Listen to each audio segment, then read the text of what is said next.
It is so good to have you with us here, and we're in time for Share Mode, a story being shared on Facebook that we've followed. The journey, of course, of Haley Cox and her parents, their fight to legalize life-saving medical marijuana in Georgia specifically, because that's where they live. We do have a follow-up for you, and it is just heartbreaking today. First of all, let me remind you, Haley had more than 200 seizures a day without medical marijuana. Now, since being prescribed cannabis oil, she only has one or two. Her mom, though, was forced to move her to Colorado, where it's legal to medicate her. Since, though, the Georgia bill passed, Haley and her mom were scheduled to finally come home. They were going to do so Monday to their Georgia home, of course, reunite with Haley's dad. It's changed because earlier this week, the family home caught fire. Look at this. And as we understand it, it is a complete loss. Haley's mom, Janaea, wrote an emotional Facebook post about the tragedy saying, "We have nothing left. Everything's gone. I can point out every first Haley had in that house. The rocking chair that I spent many sleepless nights rocking Haley and singing to her, it's all gone." Now, Facebook support is pouring in. Shane Gunnels posted, "Family can't catch a break. Haley, you are still my hero." Well, listen, Janaea Cox and her daughter Haley are with us via Skype from Colorado right now. So, Janaea, thank you so much for being with us. Haley, she looks as beautiful as ever. First of all, we'll talk about Haley in a minute, but I wanted to ask you, how did the fire start? What do you know about it? We actually found out yesterday from the fire chief that it looks to be an electrical fire that was possibly started in an outlet where we had a window unit, AC. It's still kind of hard to tell because that entire room is gone. Anything that was in there is on the ground, and it's just, you wouldn't even know there was a sofa in that room. So it's really hard to tell, but right now I think they're just pointing it to the electrical. I'm so sorry, because I can see how emotional this is for you, and I wish I could do something. What are your plans now? Because I know that you've got to be so desperate to get home.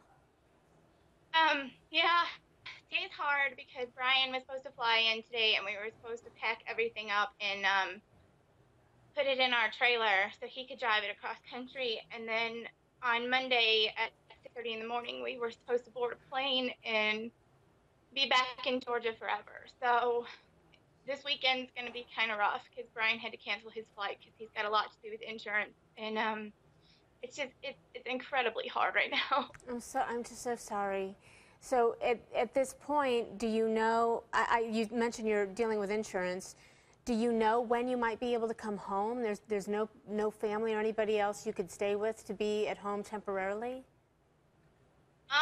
We could stay with family, but I think it would be extra stress on us because Haley kind of takes over a house when we come in. So we're trying to do what's best for our family, and we're trying to do what's best for Haley at the same time. I think multiple moves would just add more stress to Haley, and she's doing so well right now. And Brian and I have tried to discuss it, but I don't know if we're at that point. I think we're still in shock, and we're still angry, and we're still sad. So when we try to start talking about where we're going to live, we can't. We're not there right now, I don't think. I'm just so sorry. But you know what? I see you there with Haley, and I know a lot of people are looking at her too, and they're wondering how she's doing. So that's got to be a bright spot because she's doing well, right? Yeah, she's doing really well with her seizures. We stay up really late at night, so this is kind of still like her sleep time. But she's full of smiles now. She makes some of the silliest faces, and she knows she's doing it. And when she's done, she just smiles at you. So I've heard her laugh here once, and it was the most magical moment in my life. And I think I kind of need to hear it again right now. But she's slowly coming out of her shell. We're getting her off the seizure meds, and the cannabis oil is keeping her from having seizures, and it's just amazing. So we have one thing to be very thankful for, and that Haley's still here and we're all safe. It's hard to let go of the house. It was our one normalcy in life.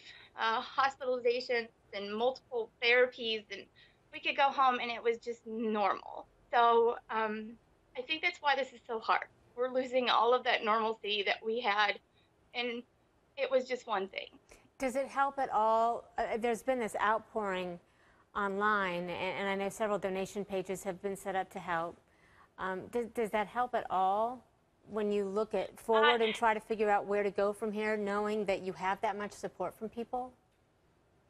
Yeah, the first 2 days we didn't come out and say anything because I think Brian and I were just not ready. We weren't ready for the onslaught of emails, and when we finally came out, it was incredibly difficult because you were getting some of the people that were telling you it's just stuff, and I think we're not at the point right now that it was just stuff. That was our memories. It's what we worked so hard for, and it's now all gone in just a flash. So, but now I think as we read through the messages, it kind of helps lift you up and kind of helps to find peace and know that so many people are thinking about you and praying for you. And I think that's right now what we need. We need to find that peace. And so we continue to ask for the prayers, and we thank everybody for the donations. I don't think we ever realized how much support we had out there, and it's definitely helping us get through. And I'm sure that when people say it's just stuff, a lot of times in situations like this, they don't know what to say. So that's their way of trying to help, don't you think? Yeah, I'm sure that's what it is. And but you're right. Sometimes if it's negative, you just have to let it go because that's just not for you. Yeah, we've had some negative. I think there's still people mad that we were able to get the medical marijuana bill passed. And hey, you wanna wake up? Look who woke up! So I've gotten several negative messages, and I usually can shrug them off. But these are kind of hard. I mean, it just happened. So for people to have something negative to say about it, it's really hard to just shake it off. You know, well, we hope that you can just delete those. Really, just delete them and let them go, because there are so many other people that are out there that are for you and that are fighting on your behalf. So please take good care of yourself. Please tell Haley that we're all thinking of her. We're thinking of you, and please keep us updated because we want you to come home as much as you want to come home. Take good care, Janae. Yes, ma'am. Thank you. Thank you so much. Oh, that just breaks my heart, guys.